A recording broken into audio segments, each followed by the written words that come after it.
Tiruchendur doctor Sivanthi Adithanar கல்வியியல் கல்லூரி உங்கள் எதிர்காலத்திற்கான சிறந்த தேர்வு. இந்த பேச அழைக்கிறோம் சொன்னாலே ஒரு தயக்கமாக இருக்குது. ஏன்னா நான் பேசினாலே ப்ராப்ளம். ஒன்று எனக்கு ப்ராப்ளமும் மற்றவங்களுக்கும் ப்ராப்ளம். ஏதாவது வந்து கழுப்பிட்டே இருப்பாங்க, ஏதாவது பேசிகிட்டே இருப்பாங்க. நான் சும்மா இருந்தால் இவர் என்ன பேசவே மாட்டேங்கிறாங்க, வாயில் என்ன கொலை கட்டே வச்சுருக்காரா அப்படின்னு சொல்லி கலாட்டா பண்ணுவாங்க, கிண்டல் பண்ணுவாங்க. பேசுனா இப்போ பேசு அப்படின்னு சொல்லுவாங்க. மற்றவங்க வந்து இவர் பேசாமல் இவர் பேசியிருக்கக்கூடாது அப்படின்னு சொல்லுவாங்க. ஸோ என்ன பண்ணுறது? ஸோ ரொம்ப நாள் கழித்து நான் தெரிஞ்சுக்கிட்டேன், நம்மளை பிடிக்காதவங்களுக்கு நம்ம என்ன செஞ்சாலும் எது பண்ணாலும் பிடிக்காது. நம்ம பிடிச்சவங்களுக்கு நம்ம என்ன செஞ்சாலும் எது பண்ணாலும் பிடிக்கும்னு நினைக்கிறது முட்டாள்தனம். ஜாக்கிரதையாக இருக்கணும். இந்த விழாவுக்கு வந்திருக்கிற கல்லிப்பள்ளி தானசார் அவர்களே, தமிழ்குமரன் அவர்களே, கண்ணன் அவர்களே, மதுரை செல்வம் அவர்களே,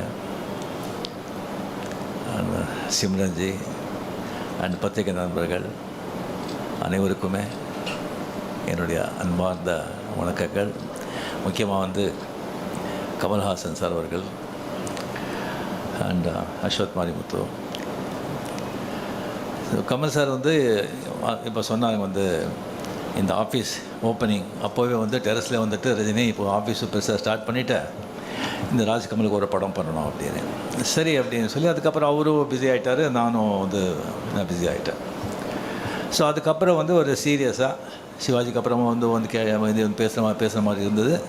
அதுக்கப்புறம் ஒரு வாட்டி லாஸ்ட்டு வரும்போது அவர் டோன்லேயே கொஞ்சம் இதாக இருந்தது, படம் பண்ணணும் அப்படின்னு. சரி சார் நம்ம பண்ணலாம் அப்படின்னு சொல்லிட்டு இது வந்து டைரக்டர் வந்து ஆக்சுவலாக பார்த்திங்கன்னா அஸ்வத் மாரிமுத்து வந்து இது 4வது டைரக்டர். ஃபஸ்ட்டு நம்ம பண்ணும்போது ரவிக்குமார் ஃபிக்ஸ் பண்ணியிருந்தோம். சரி அது வந்து சரியாக திஸ்திங் வரலன்னு சொல்லி அப்படியே வந்து இதாகிடுச்சு.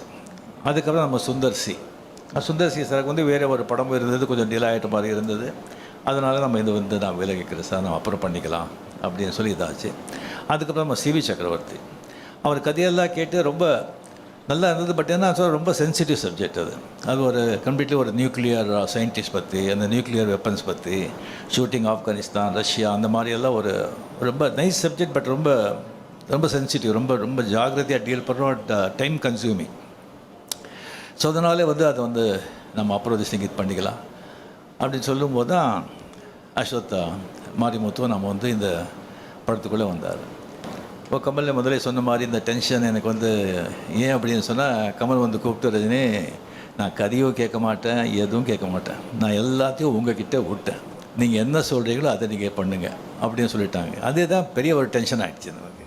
ஃபுல் ரெஸ்பான்சிபிலிட்டி நம்ம போட்ட பிறகு அவ்வளோ பெரிய ஒரு ஜாம்பவான் சொன்ன பிறகு தான் எனக்கு வந்து அதுக்கப்புறம் வந்து அவர்கிட்ட நான் சொன்னேன், இல்லை கமல் சார் இந்த கதையெல்லாம் வேண்டாம், எல்லாம் நம்ம தலையில் கட்டிடாதீங்க, நீங்கள் கதையை கேட்டு நீங்கள் ஓகேன்னு சொன்ன பிறகு தான் நான் வந்து ஃபோர்ஸ் பண்ணி அந்த கதையை கேட்டார். ஸோ கதை கேட்டு நல்லா இருக்கு அப்படின்னு சொல்லி இந்த படத்தை வந்து நம்ம வந்து இது பண்ணியிருக்கோம். டெஃபினட்டாக நம்ம என்ன சொல்லி என்ன பண்ணால் கூட அஸ்வத் மாரிமுத்து மேலே வந்து பெரிய ஒரு ரெஸ்பான்சிபிலிட்டி இருக்குது. அதுக்காக எல்லாமே வந்து உங்கள் தலைமையில் நம்ம போட்டுட மாட்டோம். 100% நம்ம எல்லாம் சேர்ந்து it's a group work, it's a combined work, it's a team work. எல்லாமே சேர்ந்து நம்ம வந்து ஓன்லி சக்ஸஸ் நோக்கி தான் நாம் வந்து இதை உழைப்போம். டெஃபினெட்லி படம் நல்லா வருவாங்கிற நம்பிக்கை எனக்கு இருக்குது. Very energetic director, young blood. அவர் படம் வந்து டிராகன் படம் பார்த்து எனக்கு ரொம்ப பிடிச்சிருந்தது. அது என்டர்டெயின் மட்டும் இல்லாமல் ரொம்ப டிஃபிகல்ட்டான சப்ஜெக்ட், அதோட ஒரு நல்ல மெசேஜ் வந்து அதில் வந்து கொடுத்துருந்தாங்க. It's an excellent has a cameraman and crew. ரொம்ப ரொம்ப ரொம்ப திஸ்திங் நல்லா வந்திருக்கு. கடவுள் பணத்தில் நல்லா வரணுங்கிற நம்பிக்கையும் இருக்குது. அண்ட் கமலில் என்னுடைய வந்து ஃப்ரெண்ட்ஷிப் பற்றி ஆல்ரெடி நம்ம எவ்வளோ சொன்னால் கூட அது வந்து கம்மி தான். அவர் வந்து எனக்கு வந்து அவர் செஞ்சுருக்கிற எனக்கு வந்து உதவியா இல்லை என்கரேஜ்மெண்ட்டா இல்லை கோஆப்ரேஷனாக என்ன சொல்கிறதுன்னு சொல்லி அதுக்கு வந்து நிறைய பேர் தெரியாது. 75, 76, 77 அவர் வந்து மிகப்பெரிய ஸ்டார். அப்போ தான் நான் புதுசாக வந்ததெல்லாம். இளமை மஞ்சளாகிறது நிறைய பேர் பார்த்துருப்பீங்க. அதில் வந்து எவ்வளோ பெரிய பேர் புகழும் எனக்கு வந்து கொண்டு வந்து கொடுத்த படம் அது. அதில் முதல்ல நான் பண்ணுறதா இல்லை, அந்த கேரக்டர் வந்து ஜெய் கணேஷ் பண்ணுறதா இருந்தது. நான் அது கன்னடா, தெலுங்கு, தமிழ் தான் பண்ணிகிட்டு இருந்தேன். அவர் டேட் கேட்கும்போது டேட் கிடையாது. அப்புறம் கமல் வந்து ஃபோன் பண்ணி இன்சிஸ்ட் பண்ணி, இல்லை சார் இளமை மஞ்சள் ஆகிறதுன்னு போடுறீங்க, நீங்கள் ரஜினியை போடுங்க அது ஸ்ரீதர் சார்கிட்டே சொல்லி, அதுக்கப்புறம் அவரே என்னை ஃபோன் பண்ணி, ரஜினி நான் கூட டேட்டில் அட்ஜஸ்ட் பண்ணி தான் பண்ணுறேன், நீங்கள் பண்ணுங்கள் வாங்க நல்லா இருக்கும் அப்படின்னு சொல்லி அவரால் தான் அது இளமை மஞ்சள் அழைக்கிறது படமே நான் பண்ணது. அதில் ஒரு சீக்வன்ஸ் வருது, அது படம் பார்த்தவங்களுக்கு தெரியும். கமல் வருவாங்க, நான் இந்த பக்கம் நின்றுட்டு அவர் பேர் கூப்பிட்ற, கமல் இந்த பக்கம் பார்க்குறாரு, இங்கே அப்படிங்கிற. இன்னும் ஒரு வருதுக்கு முன்னாலே வந்து நான் டைரக்டர் சார் ஸ்ரீதர் சார் கிட்ட பேசும்போது நான் இப்படி பண்ணுறேன்னு சொல்லும்போது, சரி நல்லா இருக்குது, பட் கமல் ஒன்றும் தப்பாக நினைக்க மாட்டாரா அப்படின்னு கேட்டார். இல்லை சார் டெஃபினட்டாக நினைக்க மாட்டார். சரி பார்க்கலாம். சரி வந்தாங்க கமல் இப்படி நான் சொல்லிட்டு இங்கே கமல் ரஜினி சூப்பர் அப்படின்னு சொன்னார்.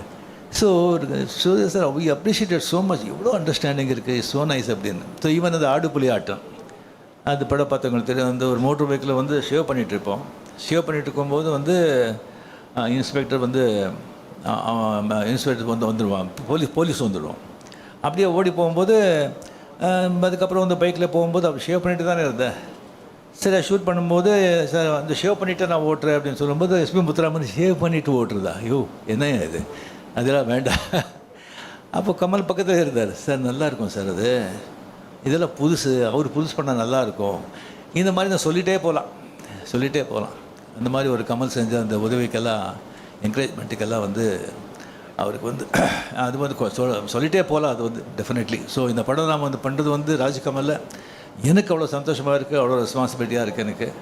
அண்ட் இப்போவும் சொல்கிறேன், கமல் சார் அப்படியே விட்டுடாதீங்க, படத்தில் நீங்கள் பார்த்து அப்பப்போ உங்களுடைய நீங்களும் இன்வால்மெண்ட் இங்கே இருக்கணும்.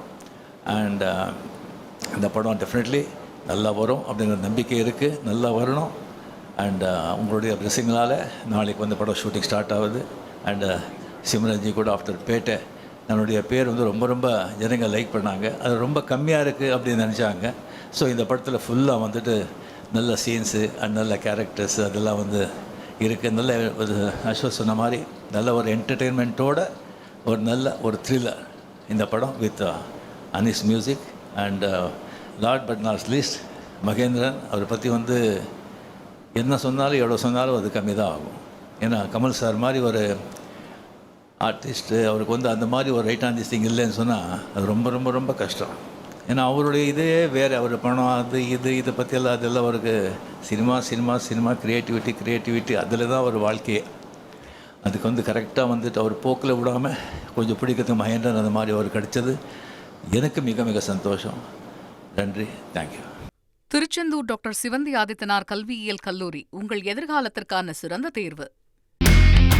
இனி செல்லும் இடமெல்லாம் செய்தி.